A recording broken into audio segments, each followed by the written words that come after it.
Kung makikita po natin yung pinaka-latest satellite image animation, malayo pa po yung tinatayang sentro ng bagyong si Basyang. Kaninang alas 10 ng umaga, ito po ay nasa around 735 kilometers east ng Hinatuan, Surigao del Sur. Taglay ng bagyong si Basyang, ang lakas ng hangin, 55 kilometers per hour malapit sa gitna at ang pagbugso aabot po na hanggang 70 kilometers per hour. At sa ngayon, kumikilos sa direksyon naman pakanluran, timog kanluran sa bilis na 15 kilometers per hour. Makikita natin, malayo pa yung bagyo pero posibleng may mga bahaging kaulapan na ang humahagip dito nga sa silangang bahagi ng Mindanao. Bukod pa dyan, umiiral pa rin po yung amihan or northeast monsoon dito nga sa hilaga at gitnang bahagi ng ating bansa. So ano nga po ba, unahin natin, ano yung inaasahang pagkilos ng bagyong Basyang in the next 3 to 5 days.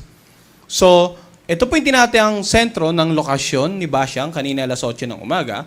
At within 24 hours, bukas ng umaga, ay inaasa natin itong nasa laing 340 kilometers east of Hinatuan, Surigao del Sur. Makikita rin po natin na dito sa ating legend ng intensity, dahil nasa dagat pa ito at favorable ito for development, posibleng umabot pa ito sa tropical storm category in the next 24 hours, 12 to 24 hours. And then makikita po natin, sa darating na Biyernes ng umaga, ang tinatayang sentro ay posibleng nandito na sa coastal waters ng Mambahaw, Camiguin. Pero kung papansinin po natin yung forecast track, yung paglapit sa landmass, posibleng bukas ng gabi hanggang sa Biyernes ng madaling araw. And then, because of the possible interaction with the landmass, ating bansa, posibleng from storm category maging depression category habang tinatawid po ang Visayas Southern Luzon area. At sa darating nga Sabado ng umaga, inaasahang posibleng nasa may bandang coastal waters na ito ng Cuyo Island, Palawan. And then sa darating naman na Linggo ng umaga, ay nandito na siya sa 260 kilometers west ng Coron, Palawan. So ito pong nakikita nating center track, ito yung tinatayang pagkilos ng sentro lamang. Bigyan din natin yung area of probability, yung parang apa na nakabalot sa center track.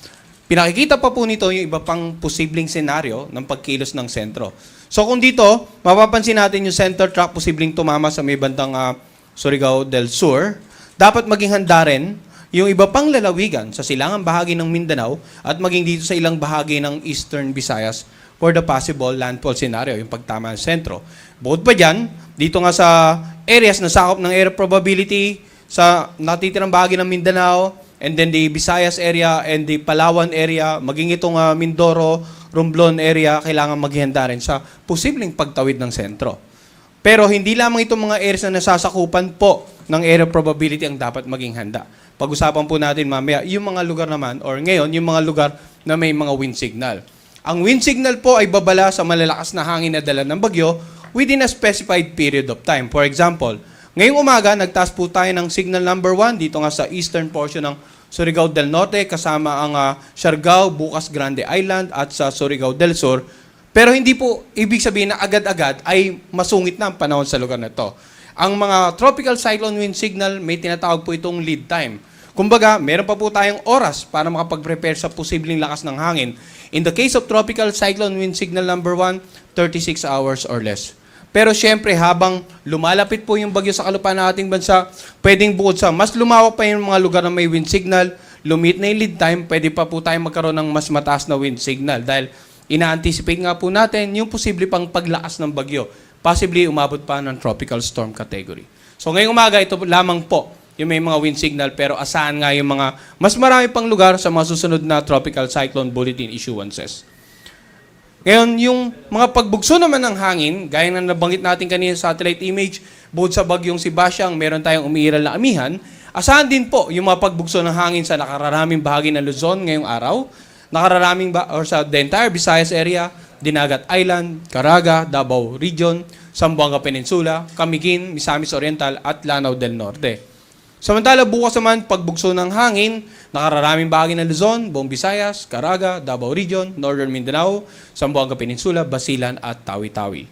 Sa darating naman na Biyernes, pagbugso ng hangin sa Batanes, Babuyan Island, northern portion ng mainland Cagayan, ganun din sa Ilocos Norte, Central Luzon, Metro Manila, Calabarzon, Mimaropa, Bicol Region, Visayas, at nakararaming bahagi ng Mindanao.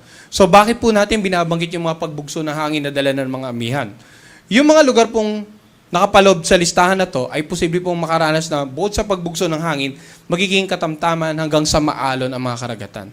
So, abiso po natin dito sa mga kababayan nating mga isda at saka yung may maliit na sakyang pandagat na mag-iingat po sa pagpalaot, lalong-lalo sa mga lugar na bukod sa direktang tatama ng bagyo ay apektado ng amihan.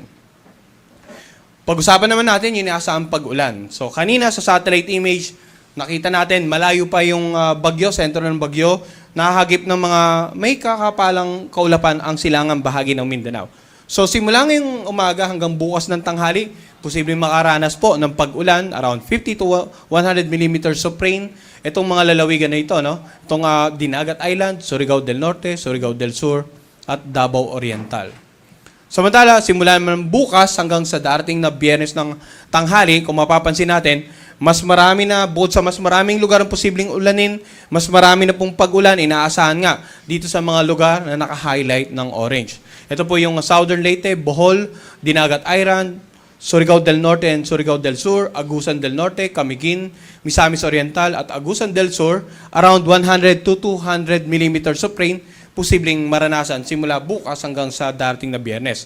Samantala, yung naka-highlight naman ng yellow, ito po yung mga posibleng ulanin ng 50 to 100 millimeters. At sa darating naman na Biyernes hanggang Sabado ng tanghali, kung mapapansin natin, from the eastern side ay nag-shift na yung mga forecast rains dito sa western side. Kasi kung natatanda natin yung forecast track, inaasahan nga natin yung pagkilos ng bagyo towards the southern Luzon area, Palawan area in the next 3 to 5 days. So, yung ulan ng 100 to 200 millimeters, inaasahan natin sa Aklan ng Antique, habang 50 to 100 millimeters of rain dito sa buong Palawan, Oriental Mindoro, Romblon, Capiz, Iloilo, Guimaras at Negros Occidental. Ngayon, ang ating pong rainfall scenario ay maaari ring mabago sa susunod na issuances ng ating weather advisory. Kaya pinapayan po ang lahat ng tabayanan din yung issuance natin ditong nabanggit nga natin na babala patungkol naman sa posibleng ulan na dala ng bagyong Basyang. Ngayon, pag-usapan naman po natin yung magiging lagay ng pag-alon. Kanina nabanggit natin, umiiral na amihan, bagyong Basyang, posibleng magdulot ng mga maapektuhan yung sea conditions. Ngayon, dahil sa paparating na si Basyang, ito pong dagat sa silangang bahagi ng or northern eastern coast ng Northern Samar at saka itong Eastern Samar area yung naka-highlight ng pula, asahan po natin magiging maalon hanggang sa napakaalon. Hanggat maaari, huwag na po malawot dyan yung mga kababayan nating mga isda at yung mga may maliit na sakyang pandagat. Samantala, sa natitirang bahagi ng ating bansa, katamtaman hanggang sa maalong karagatan sa Hilaga at silangang bahagi ng Luzon at maging dito sa silangang bahagi ng Mindanao. Ngayon, gaya din po ng wind signal at ng rainfall weather advisory natin, posible pang lumawak yung mga lugar na bahaging karagatan na may gale warning sa mga susunod na issuances habang papalapit ang bagyong si Basyang.